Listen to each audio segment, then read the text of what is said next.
दोस्तों, दुनिया में नुकसान तो होते ही रहते हैं, आपका भी हुआ होगा। लेकिन कई बार ये नुकसान इतने बड़े होते हैं ना कि इसको झेलना किसी के बस की बात नहीं होती। आज हम भी आपको दुनिया के अब तक के सबसे बड़े नुकसान के बारे में बताने जा रहे हैं। आप बस इस वीडियो को अंत तक जरूर देखें क्योंकि आपको बहुत मजा आने वाला है। दोस्तों, एप्पल के संस्थापक स्टीव जॉब्स और स्टीव वोजनियाक का नाम कौन नहीं जानता होगा। उनकी टेक कंपनी प्रसिद्धि के मामले में आसमान को छू रही है। लेकिन क्या आपको पता है कि एप्पल कंपनी के एक और भी संस्थापक थे जिनका नाम रॉन वेन है।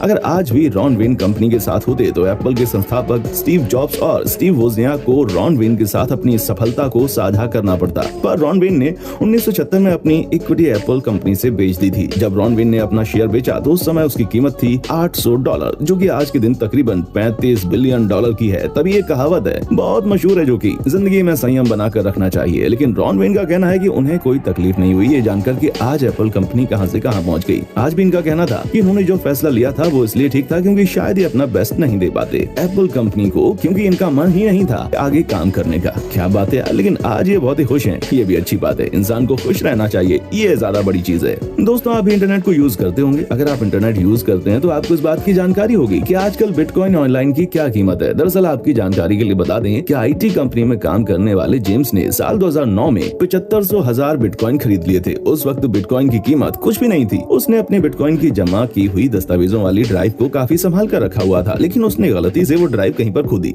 वो साल 2013 में जेम्स के द्वारा खरीदे गए 7,500,000 बिटकॉइन की कीमत $7.5 मिलियन हो गई, यानी कि भारतीय रुपए में 50 करोड़ रुपए। क्या आप यकीन कर सकते हैं कि उन्होंने किसी कूड़े के ढेर में अपने हार्ड डिस्क को फेंक दिया था। अब जब उन्हें ये बात पता चली कि ये नुकसान बहुत महंगा साबित हो सकता है क्योंकि बिटकॉइन का जो रेट है ना वो बहुत बढ़ गया है। ऐसे में दोस्तों उन्होंने अपने हार्ड डिस्क को ढूंढना शुरू कर दिया। जी हाँ, कहा जाता है कि उन्होंने कुछ मेहनत की क्योंकि मामला फ्रॉम नोवेयर टू 50 करोड़ का हो गया था या उससे भी ज्यादा का। लेकिन दोस्तों, वो कहते हैं ना कि जिंदगी में हमेशा वैसा नहीं होता जैसा कि हम चाहते हैं। जी हाँ, यहाँ भी वही हुआ। सब कुछ देख लिए। इनफैक्ट शहर के एक कूड़े के ढेर को इन्होंने चेक किया। लोकल एडमिनिस्ट्रेशन ने भी इनकी खूब मदद की। लेकिन दोस्तों, वो कहते हैं ना कि एक बार जब हाथ से चीज निकल जाती है ना तो उसे दोबारा ढूंढना बहुत मुश्किल होता है। वही देखने को मिला। इन्होंने बहुत कोशिश की लेकिन कुछ भी नहीं मिला और अंत में इन्होंने हार मान ली। इनको समझ आ गया कि अब इनके बस की बात नहीं है अपने बिटकॉइन वाले हार्ड डिस्क को खोजना। वो कहते हैं ना कि जब आपको जो चीज नहीं मिलने वाली होती तब आप चाहे जितनी मर्जी हाथ पैर चला लें, आपको कुछ नहीं मिलेगा। जी हाँ, ये कहानी भी कुछ ऐसी थी। अब आप खुद ही समझिए दोस्तों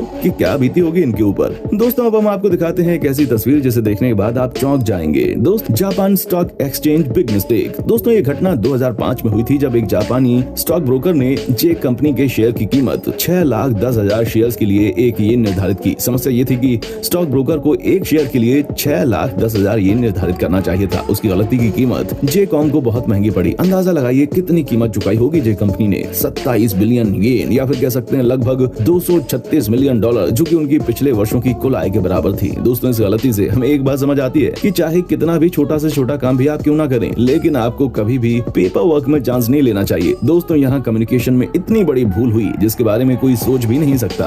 फ्रेंच ट्रेन। दोस्तों, इस घटना के बारे में जानकारी मिलने के बाद एक बार मैं भी सोच में पड़ गया था कि इतने बड़े लेवल पर कोई इतनी बड़ी गलती कैसे कर सकता है। जी हाँ दोस्तों, 2014 में फ्रांस की सरकार ने देश में रेल नेटवर्क बढ़ाने के लिए 2000 नई ट्रेन का ऑर्डर दिया। प्लान यह था कि इससे फ्रांस में ट्रेन नेटवर्क और ज्यादा बड़ा हो जाएगा। लेकिन फ्रांस के इंजीनियर से हो गई बहुत बड़ी गलती, मतलब बहुत ही बड़ी गलती। दरअसल बात ये हुई कि फ्रांस के इंजीनियर्स ने ट्रेन बनाने वाली कंपनी को प्लेटफॉर्म का साइज गलत बता दिया, जिसकी वजह से प्लेटफॉर्म की साइज से कहीं ज्यादा चौड़ा ट्रेन बन गया, जिसे बाद में ठीक करने में 488 करोड़ का खर्चा आया। दोस्तों, वाकई में किसी के लिए भी ये गलती एक्सपेक्टेबल नहीं थी। लेकिन सबसे बड़ा सवाल उठता है कि मेट्रो लाइन को बढ़ाने के लिए इतना बड़ा प्रोजेक्ट, लेकिन क्या किसी ने प्लेटफॉर्म का साइज या ट्रेन की साइज को रीचेक करने की कोशिश नहीं की? क्या सब कुछ नींद में हो रहा था? दोस्तों, इंग्लैंड की रहने वाली एक महिला हर हफ्ते अपने लिए एक लॉटरी खरीदती थी और उसका नंबर निकाल कर अपने पास सेव रख लेती थी। हर हफ्ते वो अपनी किस्मत को आजमाती थी और इसी उम्मीद में कि शायद किसी दिन उसकी लॉटरी लग जाए और वो अमीर हो जाए। हर खरीदे गए टिकट का नंबर वो एक कागज पर लिख कर रखती थी और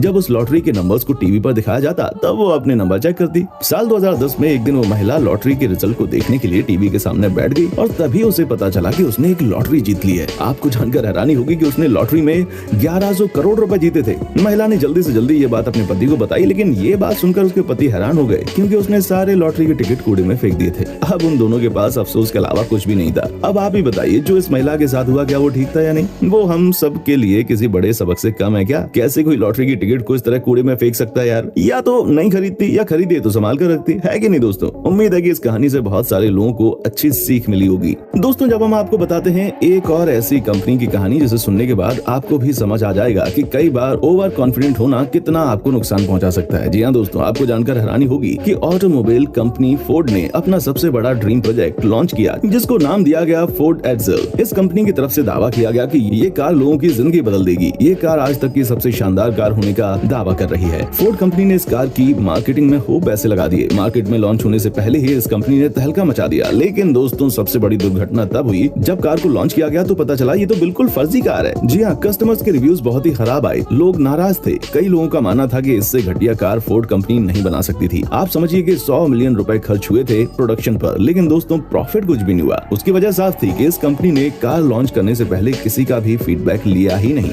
जिसकी वजह से ये भारी नुकसान अंत में उनको उठाना पड़ा। वैसे ये तो होना ही था। जब आप अपने कस्टमर को पागल समझते हैं और सोचते हैं कि कुछ भी बेच दूंगा तो ऐसी नौबत आएगी ना। इस कहानी से हमें ये सीख मिलती है कि कुछ भी प्रोडक्शन शुरू करने से पहले मार्केट रिसर्च करनी कितनी जरूरी है। दोस्तों, आपको बता दूं कि 1867 में रूस के राजा अलेक्जेंडर द्वितीय अलास्का को सिर्फ बर्फ से भरी जगह समझकर अमेरिका को मात्र 50 करोड़ रुपए में बेच दिया और बाद में अमेरिका को वहाँ बहुत सारी कीमती धातुएं मिली जिनमें सोना भी शामिल था। इसके अलावा भी बहुत सारे खनिज पदार्थ मिले। इसकी वजह से आज अलास्का की कीमत 3 लाख करोड़ रुपए है। क्या आप सोच भी सकते हैं कि इतने बड़े लेवल पर भी इस तरह की कोई घटना हो सकती है? क्या ये रूस के राजा ने कभी नहीं सोचा था कि जिस जमीन पर बर्फ ही बर्फ है उसके नीचे भी एक बार चेक कर लेते कि कोई खनिज पदार्थ तो नहीं है? लेकिन वो कहते हैं ना, जब आपने मन ही बना लिया है कि कुछ होगा नहीं तो ये जमीन ही बेकार है, तो ऐसे में नुकसान तो होगा ही। दोस्तों, अंत में हम आपको दिखाते हैं एक और ऐसी तस्वीर जिसे देखने के बाद आप चौंक जाएंगे। जी हाँ, ये जो आप फ्लाईओवर टूटते हुए देख रहे हैं ना, ये कहीं और का नहीं है बल्कि ये है जापान देश का। आप देखिए कैसे ये पूरा का पूरा कंस्ट्रक्शन टूट गया है। ये जापान के इतिहास का सबसे बड़ा एक्सीडेंट था। आप देखिए कैसे यहाँ पर सब कुछ बिखर गया है। दोस्तों, जापान में साल 1995 में भयानक भूकंप आया था और ये वहीं का नजारा है। आप देखिए कैसे सब कुछ टूट गया है।